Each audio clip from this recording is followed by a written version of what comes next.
We're an all-volunteer organization that Seth and I started with a group of close friends in response to the 2016 elections.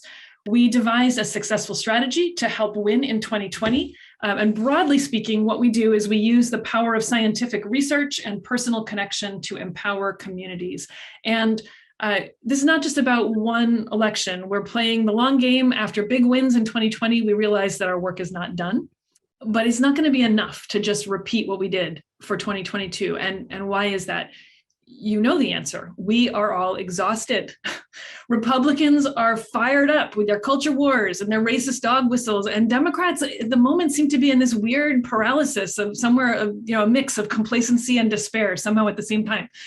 Conventional wisdom says that with these razor-thin margins, and you see this on the slide here, razor-thin margins in the House and the Senate, we're doomed. We're on track for potentially historic midterm losses.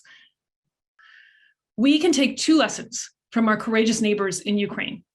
One, democracy is very, very fragile. But two, it is possible, it is crucial to fight improbable odds with everything we have. There is no choice right now. So Wisconsin is the only state in the country where 4 of the last 6 presidential races came down to less than 1 percentage point. Wisconsin has a slew of races that could determine the House, the Senate, the presidency, and the U.S. Supreme Court, as well as the future of the state for all the people in it.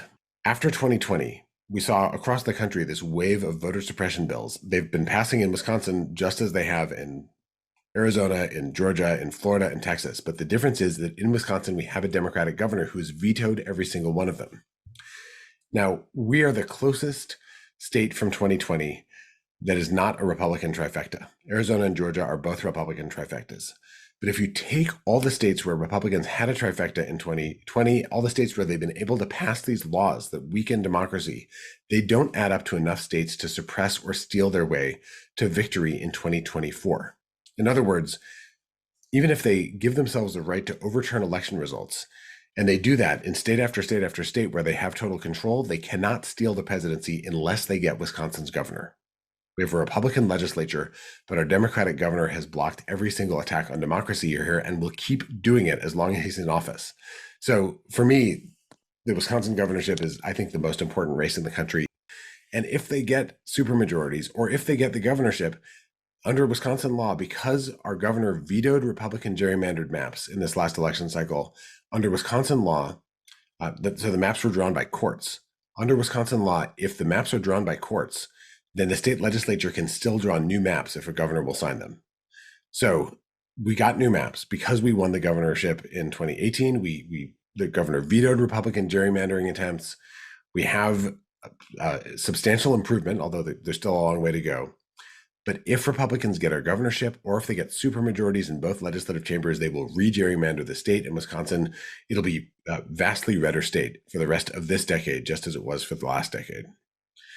So it's kind of all on the line in this specific place. And the consequences for what happened in this specific place in this specific year are going to ripple through the entire country for the next decade.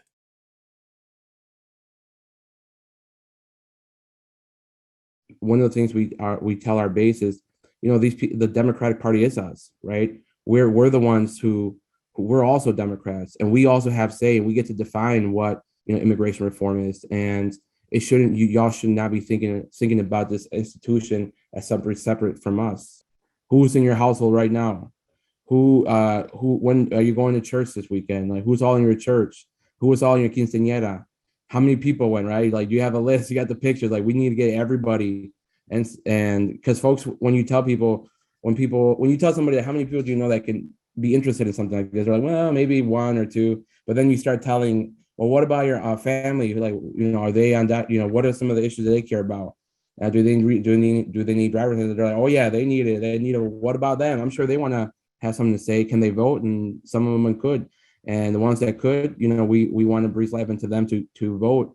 And we had a lot of first-time voters. And so, we're using the census data too as to help us target our wards statewide. So yeah, that's something that we definitely learned. Relational organizing is critical. And the more time you have to do it, the more effective it is near the end when it matters to vote and deliver. For movement organizations like Voces, they both work to get people who share their values elected. And then they also work to make sure that electeds actually pass the things that they need to pass and hold people accountable to the commitments that they've made. And from my perspective as a Democratic Party chair, I think it's critical for all the different communities that make up our coalition and that make up our democracy to have really powerful political voices so that when people get into office, they know who put them there and they can be responsive to the needs of all of those communities. And Voces de la Frontera does an extraordinary job doing all of that. All of that is to say, what happens here, it's the opposite of Las Vegas. What happens here goes everywhere. What you do to support the work in Wisconsin, it's going to have a gigantic effect. And Wisconsin, you can't choose between persuasion and turnout because you have to concentrate on everybody, Black, white, and brown, Native American. You have to concentrate on rural areas and suburban areas and cities alike. You can't cede any area. Republicans aren't, I promise you. And Democrats can't either. But if you do it all, you can win. There is tremendous energy on our side too. We just have to channel it into the things that are going to be the most effective and start early and never stop.